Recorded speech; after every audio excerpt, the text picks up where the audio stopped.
Good morning, my friends.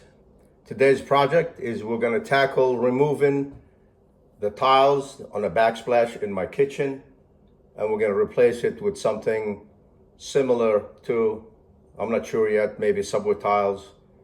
So I'm going to show you the tools I'm going to use, which is mainly a chip and hammer and a wooden chisel to get it started. So we'll go step by step from beginning to end. This is what the existing tile looks like that we're going to take out. First thing is I remove the covers on my outlets. Make sure you remove the covers. I show you what it looked like after. I already completed removal of this wall. Used to have the same tile on it. And we have to go all the way around here, there, and over there. So let's get going. Okay, I'm gonna start chipping right here using this chipping hammer with about a 3/4 of an inch tip. This is a glass tile, so stuff is gonna be flying all over the place. I'll put a piece of cardboard here to block it off. Make sure you wear your safety goggles, glasses, because this stuff can easily fly into your eye. I'm gonna start here and let's go.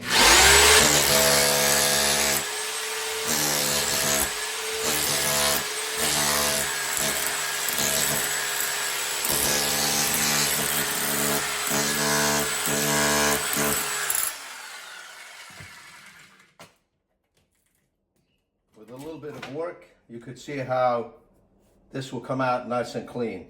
Make sure you don't put your chipping hammer on this angle because you're going to dig right into the back wall. You want to go on an angle like this so it just gets underneath the tile and rips it out. As you can see, it's a very, very messy job. You can see all the glass in there. That's why you got to protect yourself and make sure you don't get anything in your face, your eyes. If you don't have a chipping hammer like I have, you could get a chisel, a wooden chisel, any size you like. I like to use a small one. Make sure it's a very sharp tip. Just put it back here and gently hit it, and you'll see it'll come out. The problem is you'll be doing one tile at a time, and you could be there for a while. It's a cleaner job because the chipping gun is so powerful. It breaks it up and there's glass flying all over the place. So if you don't want to use a chipping hammer, you can use this chisel. It'll take a long time, but it'll come out. It'll do the same job. We just finished removing all the tiles off the wall. As you can see, we added a piece of sheetrock between these two walls because there was a setback and we wanted to make it all flush and even. So all the tiles are out, and we decided to go with a 2x8 white tile that, you know, matches our cabinets here. And then we're going to use a dark gray grout to bring out the highlights of the white. So let's get going. Okay, now we're starting on this small wall. As you can see, my buddy Steve here, the best in the West, too bad we're in the East, is just finished gluing the wall. And you can see he's setting the first tile. And you can see Steve made a little notch right under where the switch is to allow the tile to go underneath the switch so it holds it in place. And there's the hole for the screw to be screwed back into the outlet. And you can see, you got to measure every time you start this stuff. You can see here on the left side we have a 4-inch cut. This is what we call a brick pattern installation. It looks like bricks. And we're using small, about 1/8 of an inch spacers to give us a bigger grout line. So you can see now, Steve continues to lay the tiles left to right. You see the cuts are made here by centering everything.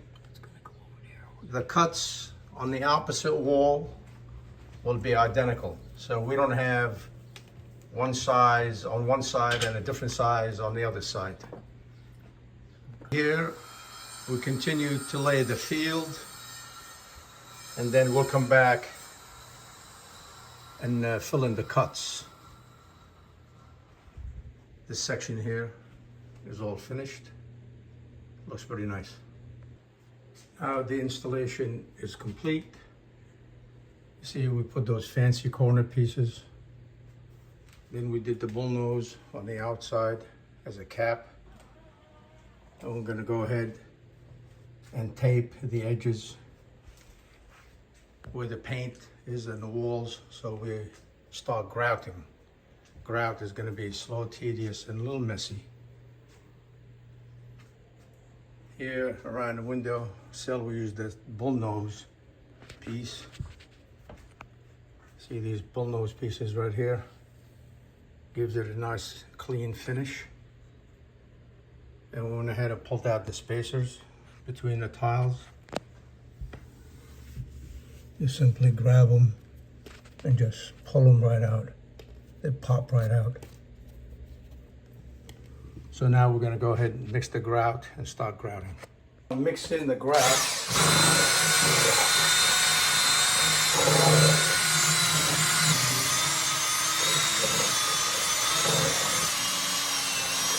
You have to mix this for about approximately 4 to 5 minutes to get a nice consistency, not too thick, not too light.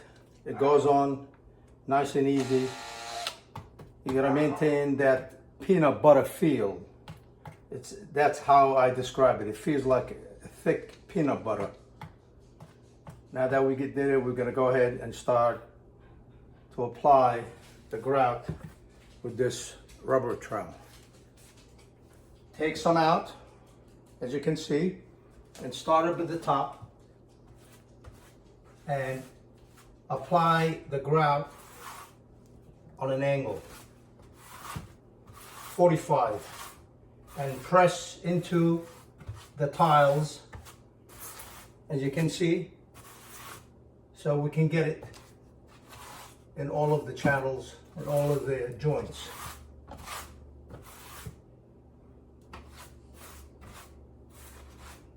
Don't worry about what appears to be dirty, because we're going to go ahead and wash it once it starts to set, and all that will be taken out. So just put it in and press. Go back and forth.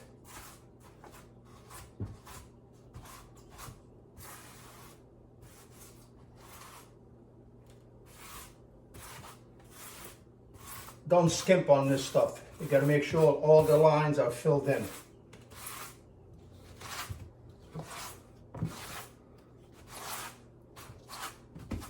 Now it's about 15 minutes before it sets too hard. I got 2 sponges. One is very wet. You gently start to wipe down. Don't press too hard so you're not taking the grout out. Just go across nice and easy with a wet sponge. Not too much water, as you can see. It's removing whatever is on the tile surface and not taking out what's in the grout line. Now you take the cleaner one and you run across, as you can see, start to remove some of the grout. So you're gonna have to do this over and over again until all your grout lines are nice and smooth.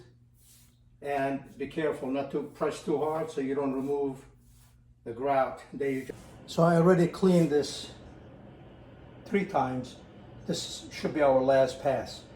Again, very clean sponge, nice and easy, and just go across. You see how it's taken out whatever is left on the tiles. You know, let it dry a bit and then try it again. If it needs more, so be it. You know, because this is a white tile, so it might take a couple of more passes to get it where we want it. And then we're going to come back and clean all the surroundings and see the final, see what it looks like. So the job is now complete. We finished cleaning it with the sponge. Once it dried, then you take a dry rag and then run it across to take out, you know, any film left over from the grout. Came out very nice. project took us about 8 hours to install and about 2 hours to grout. See you on the next video. Thanks for watching. Please subscribe to our channel.